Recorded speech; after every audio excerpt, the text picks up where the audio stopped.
People use people all the time. It's a destructive pattern. And the only people that can change that pattern is you. Let's talk about the risks that come with being used. It's not healthy. It wears one down. It makes you feel bad. It makes you feel depressed or sad. There's a whole slew of feelings and emotions that comes with being used, especially once you identify it.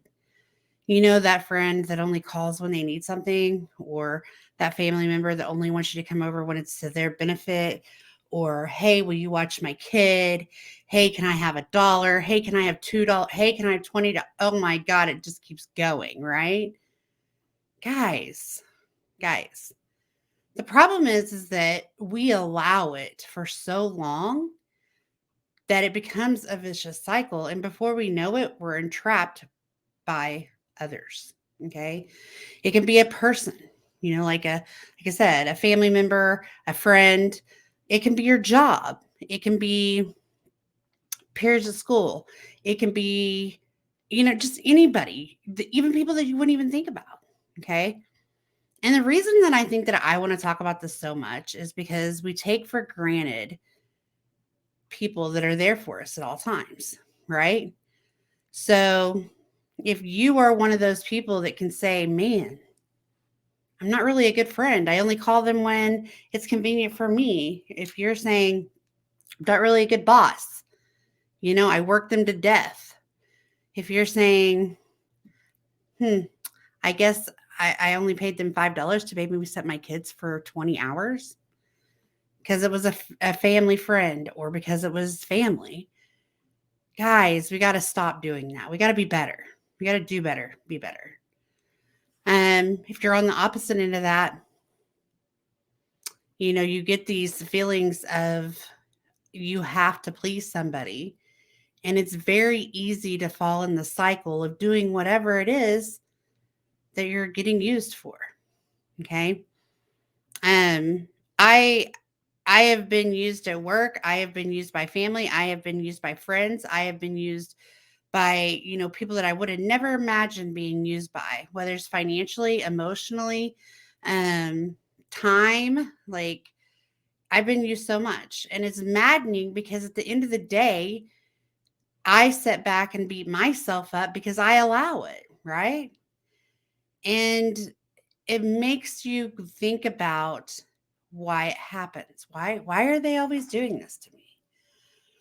Why is this always happening to me? It's because you allow it. You have no boundaries.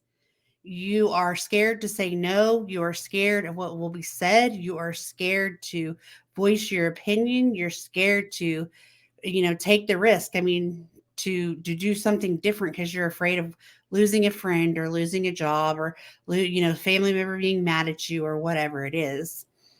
And it's sad. It's sad. Um, I think that when you stop and think about what's happening around us and you don't expect people to use you in that nature and it happens, that can be one of the most depressing feelings ever, you know? Um I've seen it a lot myself. And it's it's hard to watch, but the person that's using somebody is just being asinine, and the person being used is either A, just crying inside, depressed because they don't have a voice. B, they're so codependent that they don't know how to do life without just being that person of not wanting to disappoint anybody. Um, C, they just haven't found their voice. Okay. And it's unbelievable how much we're seeing it, you know. I was talking with somebody the other day and they were telling me about how so and so only calls every time they need something. And I get it, and I'm listening and I'm listening and I'm listening. And the common denominator is that this is the same person that said this about other people. So I finally had the audacity to be like, do you understand what's happening here? Like, do you understand what's going on? You're telling me that these people always do the same thing. And what is your capacity of understanding why? Why are they doing this? And how can you change it? And do you want to change it? Because sometimes when you make those changes and put up some boundaries, you become very lonely because the people that were contacting you all the time or have using you all the time no longer will do so. And you have nobody. Nobody. It's the truth, you know? So this client that I have that I talked to last week, this is when this came up. Um, they were like, I was bullied and I was picked on and everything until this last year. And I'm like, oh yeah, she said, and now they want to call me all the time. They want to text me all the time. And I can't tell them no.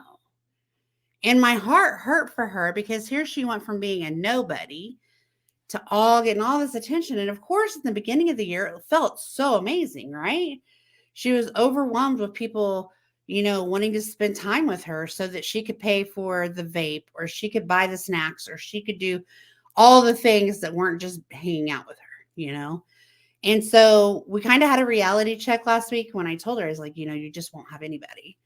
Well, it's been kind of crappy weather. And this week when I talked to her, I was like, so how's it been? She's like, I haven't talked to nobody this week. And I'm like, oh yeah. Yeah. I'm like, so you haven't talked to all 3 friends? No. I'm like, why not?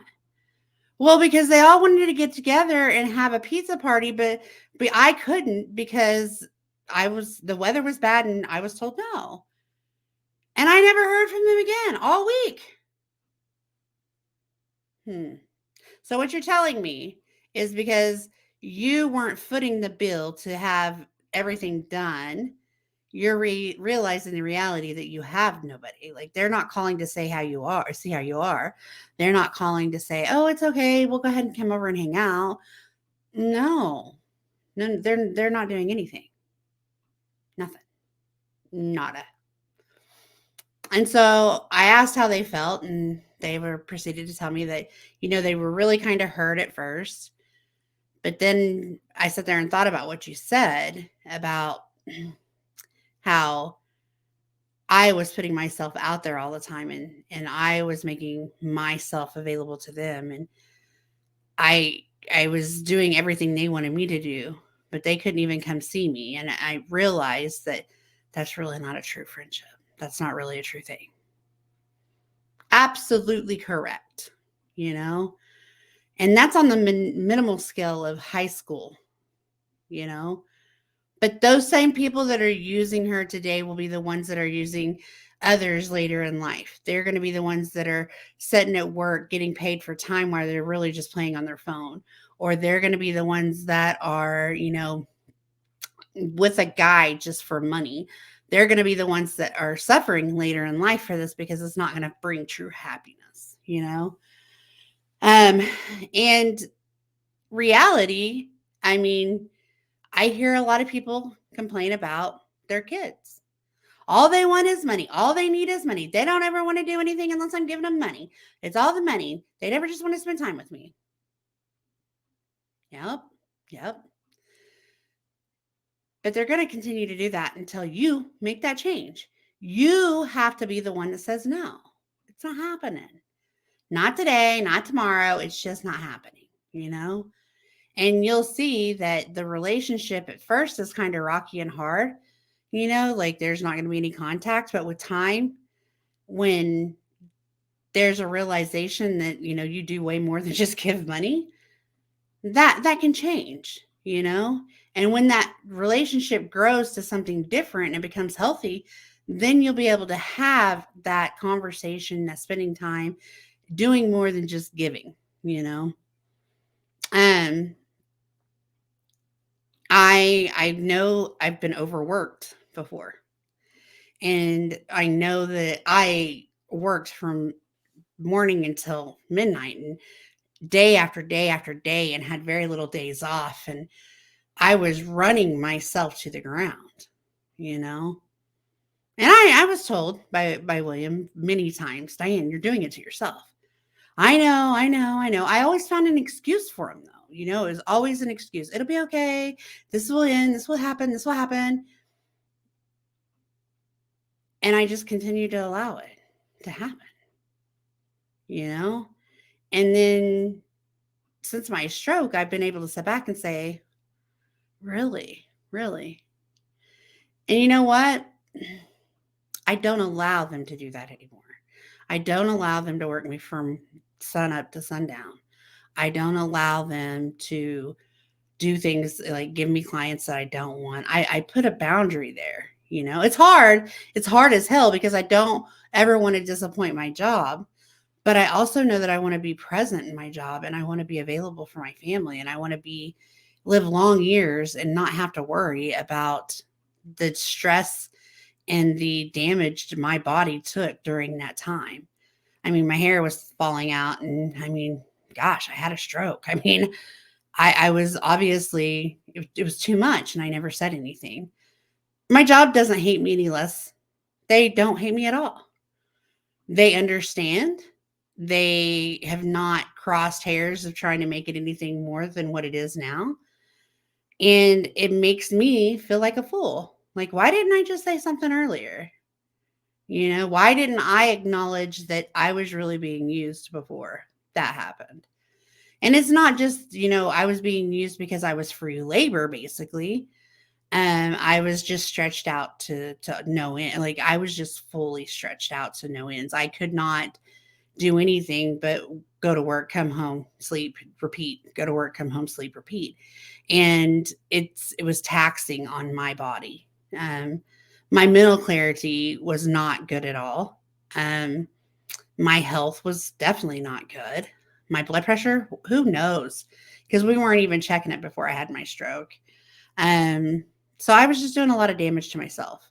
But once I was able to figure that out and put a boundary up, and tell myself you deserve better, and I became okay with losing this job if that's what it took, life's been pretty good. Still love my job. I still work for the same people, and it's just a whole different dynamic that it makes me enjoy my job more. Now, I will say that, I've struggled with my kid, like I gave and gave and gave and gave. And guys, I'm not talking about when you're young. I'm not talking about that. When you have an adult child that is just coming for you, coming for you, coming for you, coming for you, ask, ask, ask, ask, ask, and you're just giving it away. Like, and then you stop and you're like, damn, what the hell am I doing? I'm complaining that this is happening, but I'm not making any changes. Whose fault is that? Whose fault is that? Mine. I allowed my child to do what they did on my own. So I had to stand on my 2 feet and I had to say, no more. No more. It's just not happening. I'm not going to be treated like that. I'm not going to be asked for money like that. I'm not going to be asked for gifts like that. I'm just not going to be. It's not going to happen. Now, the sad part about that is that you can lose out on a relationship of that nature because you do put boundaries up and they don't understand. So maybe the conversations are less, maybe the calls are less, maybe the visits are less, maybe, whatever it is less. But you know what? At the end of the day, I have to stop and think about myself. I have to stop and think about what I'm creating because that's the behaviors that's creating a demon. you know that's the behaviors that I'm allowing and that I'm showing is okay, and it's not. So I talk about this in the sense that I do not think people understand when we talk about everything and we talk about depression, stressors, even suicide. I just have to wrap it around. Like, those are stressors that can all lead into that, guys. So if you're the one being used, pull your head high. Put it up, pay attention. If you're questioning a relationship, a friendship, a job, if you're doing any of that because you feel used, you are the one that can stop that. You are the one that can make those changes. And yes, there might be negative outcomes. You might get fired. You might lose a friend. You might do something negative could happen. But that negative something will be temporary. Because when you're over that first initial negative impact, the growth that you will have is going to be so big that you'll be so glad that you did it. You know, you will have a better sense of self. You will feel better. You'll feel less stressed. You won't worry as much. You won't care what others think. You won't do what others want you to do just because they want you to. Nobody will have control of your life other than you. And that's the most freeing feeling ever. And I mean ever. You will never feel anything better than having control of yourself and being able to stand up for yourself. If you're the person that thinks it's okay to use somebody for your gain, stop. Stop and put yourself in their shoes. Stop and make yourself think about it. Stop and make yourself wonder, okay, is this okay? And if you have to question yourself, don't do it. Don't do it. Find a way to make a healthy friendship. Find a way to be there for them. If this person's really important to you, you would never want to do anything to hurt them. And we get in patterns of doing things because we're used to it. And the only way that that's going to stop is if you stop doing it, because they might not be strong enough to say, oh, this is what's happening to me. You know, I don't think my job was actually using me. I think that they understood that I loved my job. I don't think that they were intentionally setting out to overwork me. It's just that they know that I love my job and that I would do anything for them, you know, and that's not me making an excuse. I just know that there's too many components of that, you know, my structural dynamic that goes up for me and up. There's not all of them would agree. Yes, none of them would agree to use me. Right. But they did take advantage of what I offered more than I should. Okay. They didn't set out to use me. I gave them an opportunity and window to see that I was dedicated and willing. Okay.